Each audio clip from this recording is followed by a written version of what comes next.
Hello friends, welcome to my channel online learning website. दोस्तों हम लोग आज बात करेंगे निर्वाचन या इलेक्शन के बारे में, जिसमें हम लोग बात करेंगे निर्वाचन व्यवस्था के बारे में।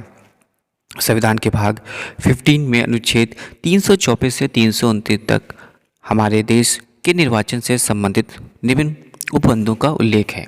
पहला, संविधान अनुच्छेद 324 में देश में स्वतंत्र और निष्पक्ष चुनावों के लिए स्वतंत्र निर्वाचन आयोग की व्यवस्था करता है। संसद, राज्य, विधायिका, राष्ट्रपति तथा उपराष्ट्रपति के चुनावों के अधिक्षण, निर्देशन तथा नियंत्रण की शक्ति निर्वाचन आयोग में निहित है। वर्तमान समय में निर्वाचन आयोग में एक मुख्य निर्वाचन आयुक्त तथा 2 निर्वाचन आयुक्त हैं। संसद और प्रत्येक राज्य विधायिका के चुनाव के लिए प्रत्येक निर्वाचन क्षेत्र में केवल एक मतदाता सूची होनी चाहिए। इस प्रकार संविधान ने सांप्रदायिक प्रतिनिधित्व तथा अलग मतदाता सूची की उस व्यवस्था को खत्म कर दिया है जो देश के विभाजन को बढ़ावा देती है। कोई व्यक्ति मतदाता सूची में नामित होने के लिए केवल धर्म, नस्ल, जाति, लिंग अथवा इनमें से किसी एक के आधार पर अपात्र नहीं हो सकता। इसके अतिरिक्त कोई व्यक्ति किसी क्षेत्र की मतदाता सूची में केवल धर्म, नस्ल, जाति अथवा लिंग अथवा इनमें से किसी भी एक के आधार पर दावा नहीं कर सकता। इस प्रकार संविधान ने मतदान में प्रत्येक नागरिक की समानता को स्वीकार किया है। लोकसभा तथा राज्यसभा के लिए निर्वाचन वयस्क मताधिकार के आधार पर होता है। इस प्रकार प्रत्येक व्यक्ति जो भारत का नागरिक है तथा 18 वर्ष की आयु का है, निर्वाचन में मत देने का अधिकार प्राप्त कर लेता है, यदि वह संविधान के उपबंधों अथवा उपयुक्त विधायिका द्वारा निर्मित के अधीन अनिवास चित्तवृत्ति, अपराध या भ्रष्ट या अवैध आचरण के आधार पर अन्यथा निर्हित नहीं कर दिया जाता है।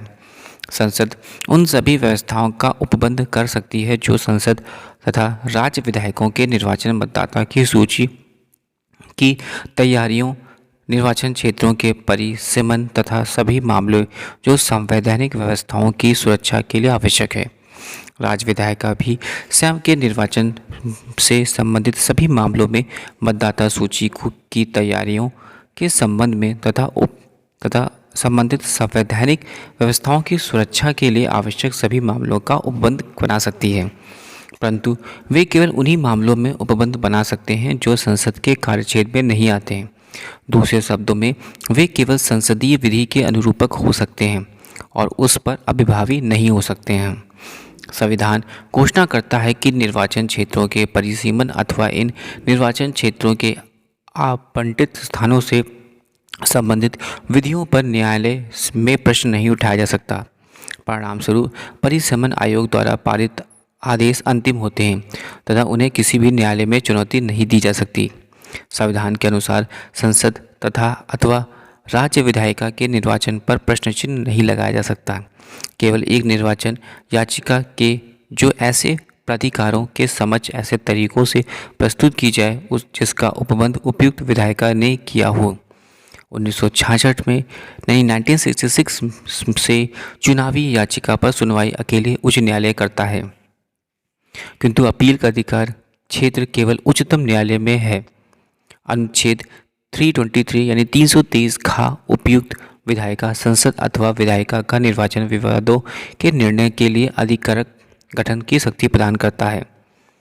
ऐसे विवाद को सभी न्यायालयों के अधिकार क्षेत्रों, जिसमें कि ब्रैकेट में उच्चतम न्यायालय के विशेष अवकाश अपील अधिकार क्षेत्र को छोड़कर बाहर रखने का भी उपबंध करता है।